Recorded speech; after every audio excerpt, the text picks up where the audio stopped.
The security footage played on my laptop in crystal clear HD.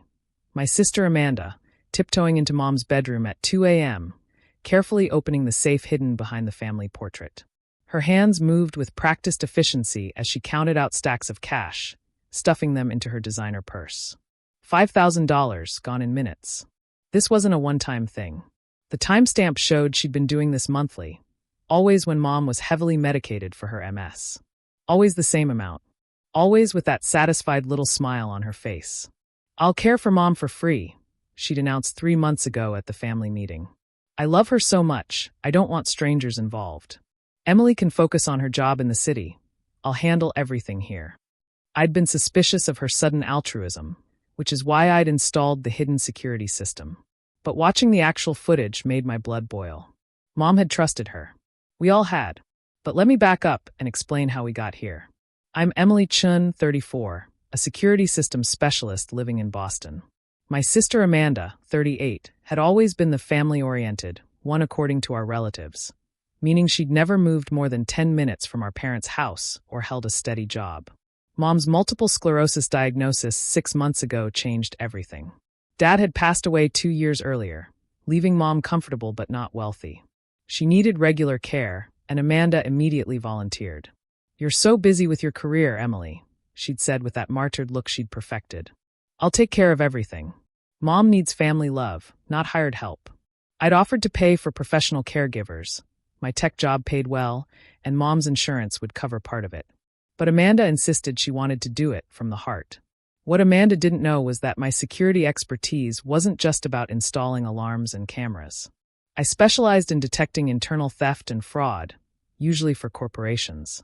I'd seen too many cases of trusted individuals taking advantage of vulnerable people. So when Amanda moved into Mom's house to be her caregiver, I set up a comprehensive but invisible security system. Cameras covered every room except private spaces like bathrooms. Motion sensors tracked movement patterns. Most importantly, a camera overlooked Mom's safe, where she kept emergency cash and valuable documents. Just being cautious, I told my girlfriend Sarah when she asked why I was going to such lengths. Something about Amanda's sudden generosity feels off. Sarah, who'd met Amanda at family gatherings, understood my concerns. She's never shown interest in caregiving before. And those designer clothes she wears, where does that money come from? The first month seemed fine. Amanda helped Mom with medications, physical therapy, and daily tasks. She posted constant social media updates about being a devoted daughter and tagged them #FamilyFirst. But Mom's monthly bank statements showed large cash withdrawals that she couldn't explain. When I gently asked about them, she seemed confused. "Amanda handles the money now," she said vaguely. "My hands shake too much for the safe." That's when I started reviewing the security footage more carefully. The first video of Amanda stealing hit me like a punch to the gut. My own sister, stealing from our sick mother while pretending to care for her out of love. I documented everything meticulously: dates, times, amounts. Amanda had stolen $15,000 over 3 months, always when Mom was most vulnerable. The footage showed her carefully planning each theft, checking Mom's medication schedule, ensuring no one would catch her. I could have confronted her immediately, but my professional experience taught me to build an airtight case first. I set up a meeting with Mom's lawyer, showing him the evidence and discussing options. "This is elder abuse," he said gravely. "Criminal charges would be appropriate. But given its family, you may want to try handling it internally first." I agreed, but with conditions. We drew up legal documents requiring Amanda to repay everything and resign as caregiver, or face prosecution. The lawyer suggested having police present when I confronted her, given how people sometimes react when exposed. The confrontation happened on a Sunday afternoon. I'd asked Amanda to meet me at Mom's house, saying we needed to discuss care arrangements.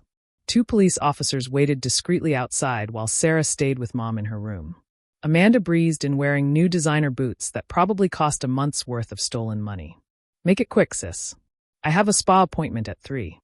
"Let's talk about Mom's safe," I said calmly, opening my laptop. "Specifically, your monthly withdrawals." Amanda's perfectly made-up face showed a flicker of unease. "What are you talking about? Mom gives me money for household expenses. Does $5,000 a month in cash at 2 a.m. count as household expenses?" I turned the laptop to show her the footage. "Because I have video of every theft." The color drained from her face as she watched herself stealing on camera. Her hand flew to her throat, clutching the expensive necklace she'd bought with Mom's money. You spied on me?" she sputtered. "That's illegal. You can't." "Actually, as Mom's designated security provider and power of attorney, I can. What's illegal is stealing from a disabled person in your care. That's a felony." Amanda's eyes darted to the door. "Mom knows I need money sometimes. She doesn't mind. Mom has MS, Amanda. She gets confused. You took advantage of that to steal $15,000 while pretending to care for her out of love. How dare you? You don't understand." Amanda's voice rose hysterically. "I deserve that money. I'm the one stuck here taking care of her while you live your perfect city life." "Stuck here? You volunteered. You said you'd do it for free because you love her so much. Was that all a lie to get access to her money?" Amanda's face hardened. "So what if it was? Someone had to take care of her. At least this way it stayed in the family. By stealing from her at her most vulnerable? That's not care, that's exploitation. And it ends today. I took out the legal documents. You have two choices. Sign these papers agreeing to repay everything and step down as caregiver, or I call in the police officers waiting outside and press charges for elder abuse." "You wouldn't dare," Amanda hissed. "It would kill Mom to see me arrested." "Try me." I reached for my phone. "Officers." The sound of footsteps on the porch made Amanda crumble. "Wait. I'll sign. Just don't tell Mom everything. Please. Mom needs to know the truth. But how she learns it is up to you. Come clean yourself, show real remorse. Maybe we can salvage something here." Amanda's hands shook as she signed the papers. Her designer purse, bought with stolen money, fell open, revealing stacks of cash she'd probably just taken from the safe. "Empty it," I ordered. "All of it. Now." As Amanda pulled out thousands in stolen cash, tears smeared her expensive mascara. But I noticed they were tears of anger and frustration, not remorse. "I hate you," she spat. "You've ruined everything." "No, Amanda. You ruined everything when you decided to exploit our sick mother instead of actually caring for her." The police officers entered then, documenting the cash and taking statements. They were kind but firm, explaining that while they wouldn't arrest Amanda today, the case would be referred to Elder Services for investigation.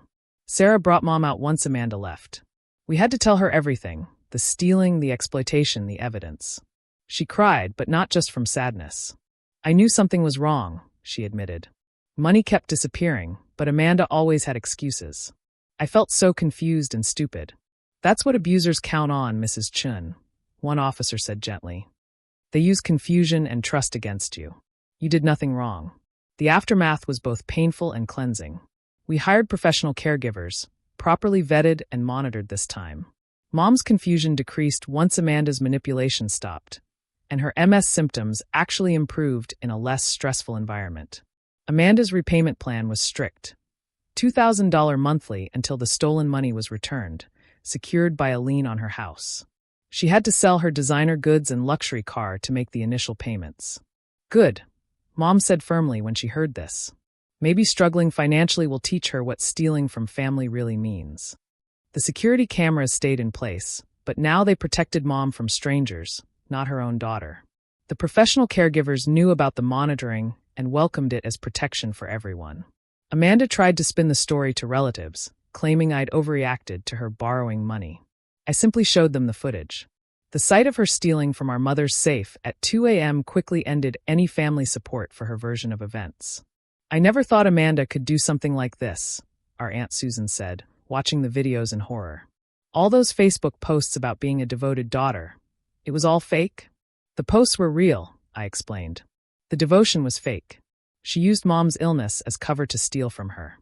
The hardest part wasn't exposing Amanda's theft. It was helping Mom process the betrayal. We found an excellent therapist who specialized in helping elderly victims of family financial abuse. Your mom's case is sadly common, the therapist told me. Family caregivers sometimes feel entitled to compensation and start stealing. The victim's confusion or illness makes them perfect targets. Mom's recovery, both physical and emotional, became our focus. The professional caregivers were amazing, providing genuine support without drama or manipulation. Mom's symptoms stabilized, and her cognitive clarity improved significantly. I can think again, she told me one evening. Without Amanda gaslighting me about money and making me doubt myself, my mind feels clearer. Amanda made her repayments, but showed no real remorse. She'd post passive-aggressive social media updates about family betrayal and misunderstandings, carefully worded to avoid admitting her crimes. Let her post what she wants, Sarah advised. Anyone who matters knows the truth. The security footage doesn't lie. The footage became evidence in unexpected ways. Elder Services used it for training, showing how financial abuse can hide behind a mask of family devotion. I gave presentations to security firms about protecting vulnerable clients from trusted insiders. Mom's story helped other families recognize warning signs. Her senior center invited me to speak about security systems and elder protection. Several attendees realized they were experiencing similar exploitation from family members. "Your mother is brave to let you share this," the center director said. "It's helping people protect themselves."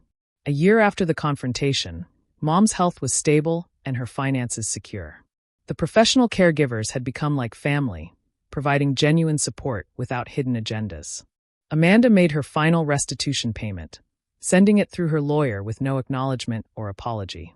Mom put the money into a foundation supporting MS research and elder abuse prevention. "Something good should come from this," Mom said. "Maybe it will help other families avoid what we went through." The security cameras that caught Amanda's theft remained in place, but their purpose changed. Now they gave Mom peace of mind, letting her feel safe in her home again. Sarah and I moved closer to Mom's house, buying a small place nearby. Not to be caregivers, Mom had excellent professional help, but to be present as loving family should be. "This is what real daughter support looks like," Mom told her MS support group. "Not stealing under cover of care, but being there with honest love." Amanda occasionally drove past the house, slowing to look at her former hunting ground. But the security system's silent presence protected Mom from any further exploitation. The designer goods Amanda had bought with stolen money went to a consignment shop. The proceeds helped fund background checks for Mom's caregiving agency, ensuring other families were protected. 2 years after the confrontation, Mom's story became part of a documentary about elder financial abuse. The security footage played a central role, showing how technology can protect vulnerable people from family predators. "The cameras didn't just catch a thief," the filmmaker noted.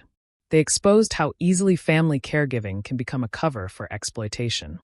Amanda never truly admitted her crimes, preferring to play victim on social media. But her carefully crafted image as a devoted daughter was permanently shattered by the cold reality of video evidence. The safe behind the family portrait remained, but Mom no longer kept cash there. Instead, it held happy photographs and memories from before Amanda's betrayal, preserved like artifacts from a more innocent time. Professional caregivers came and went on their scheduled shifts, providing excellent care without drama or theft. The security cameras watched silently, their presence ensuring Mom's protection rather than documenting betrayal.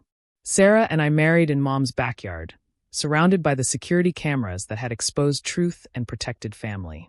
Mom, steady on her feet with proper medical care, walked me down the aisle. Amanda wasn't invited, but she drove by during the ceremony. The cameras caught her watching from her car, perhaps finally understanding what she'd lost was worth more than what she'd stolen. The footage of Amanda's thefts remained secured in my files, a reminder that sometimes protecting family means exposing painful truths. Mom's recovery, both physical and emotional, proved that facing reality enables genuine healing. Today, Mom's house is filled with legitimate caregivers and honest love. The security cameras stand guard, not against family betrayal, but against any threat to her peace and safety. Amanda's social media shows a humbler life now. No more designer clothes or luxury cars. Perhaps losing access to stolen money taught her something about honest living. The hidden camera that revealed her crimes became a symbol in our family. Truth may be painful, but it enables authentic relationships built on trust rather than exploitation. Mom's MS remains stable, managed by professionals who provide care without hidden agendas. The confusion that Amanda exploited has been replaced by clarity and strength. Sometimes at family gatherings, relatives still express shock at Amanda's betrayal. Mom's response never varies. The cameras showed her true character. I'm grateful for that truth, however painful. The security system that caught a thief ultimately protected something more valuable than money. It preserved our family's ability to trust and love honestly, without fear of exploitation disguised as care. And that's worth more than all the cash Amanda stole from behind the family portrait.